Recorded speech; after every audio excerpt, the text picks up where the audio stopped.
know doing that. Hello guys, we are going to interview you with CS and Russian community of Garina. Please introduce yourself. Привет, Russia. I am Phil the Thrill, the Director of Esports for Heroes of New Earth. Привет, Russia. I am Deon Voss, Director of Regional Operations. Nice to meet with you. Congratulations with organizing such a big event on DreamHack Summer 2012. What kind of experience you receive upon running this tournament? What milestones you reached through all of this?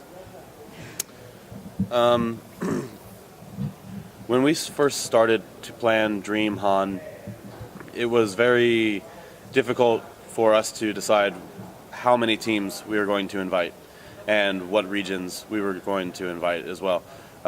We wanted to have as many teams as possible from all over the world, and unfortunately teams from Korea and Latin America could not attend.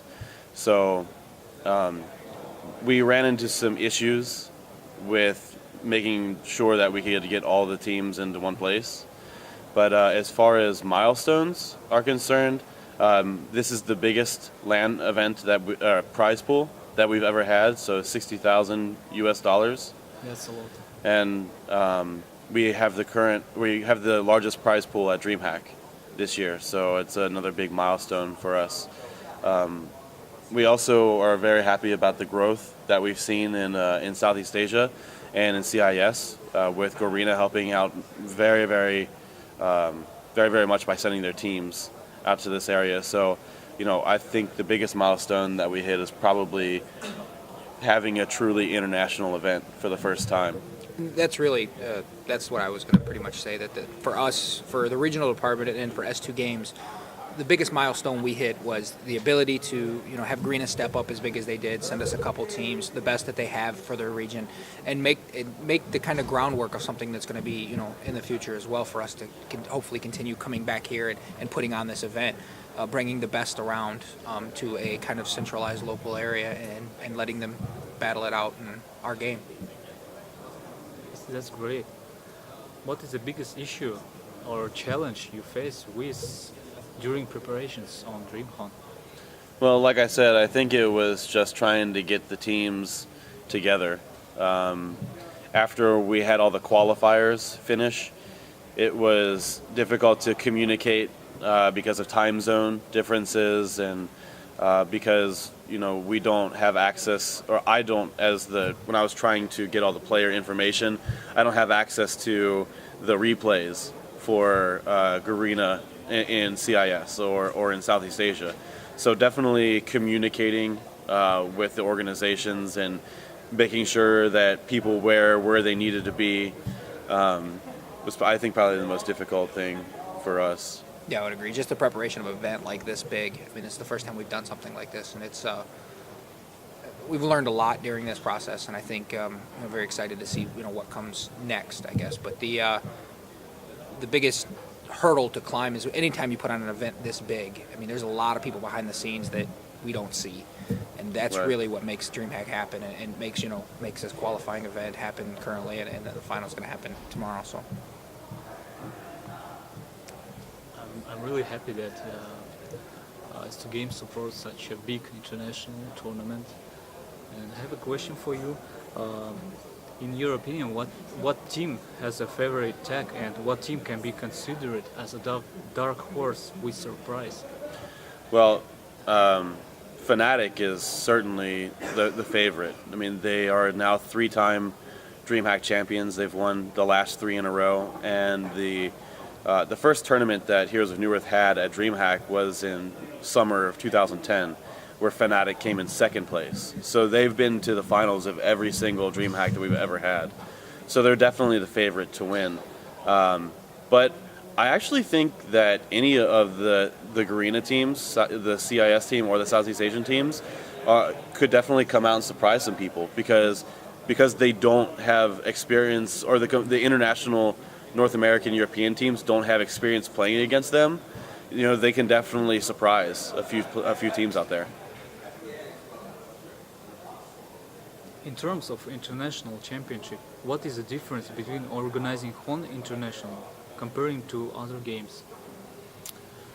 Well, Han is a team sport, you know, with a 5-man roster, so it's a lot more difficult to organize when you have to prepare for 5-man teams than you have to like a game like StarCraft where you just send one player, and even though there may be many players for one team, you're ultimately just one person that you have to be responsible for.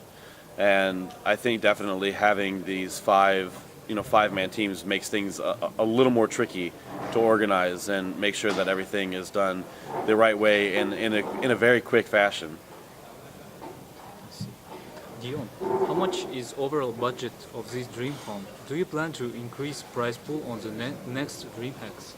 Overall budget, wow. I honestly don't have them numbers. I can only imagine. We're over $100,000. Yeah, we're over 100,000 US I could easily dollars. say that. Not in well, I think we're probably around $150,000. That's probably not the exact number, but we're pretty close to it. Yeah, see, the budget was pretty.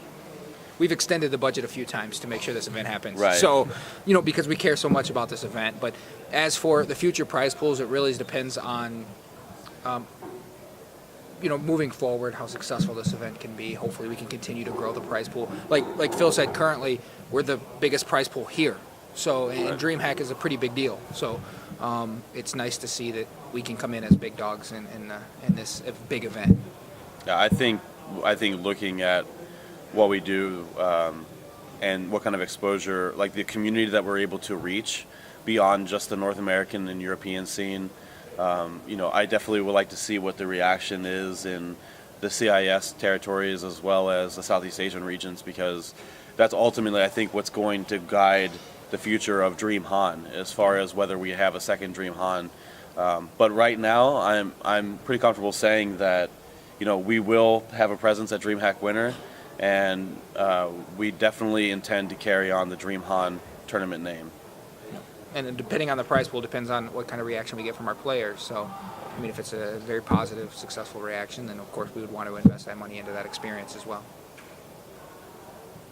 Do you plan to run international tournaments in North America? Why did you choose Europe and Sweden as a platform for international HON event? Well, we chose Sweden because it's where DreamHack's always been. And DreamHack it's the largest LAN in the world.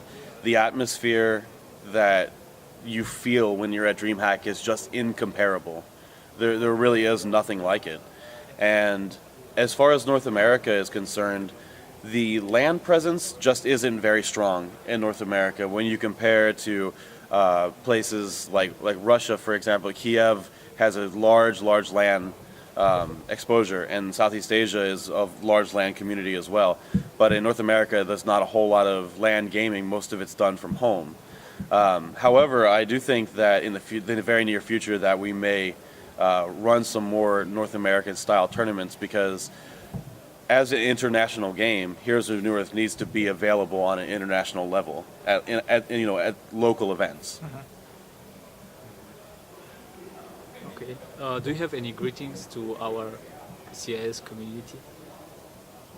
Well, first of all, I just want to say thank you, CIS community. I really appreciate you guys sending your best team out here. It's been a pleasure dealing with not only GA, but Absol, you have been great, and Chrissy, she's been very helpful as well. So it's just been an overall enjoyable experience to have our first ever Russian team, out here, and we hope to see a lot more from CIS in general in the near future. And like I said, if Dream Han comes around next winter, I'd like to see 2 CIS teams out here. We will definitely send team there. Thank you guys for this great interview. It was a great pleasure to talk with you about things. Thank you. Thank you. Appreciate it.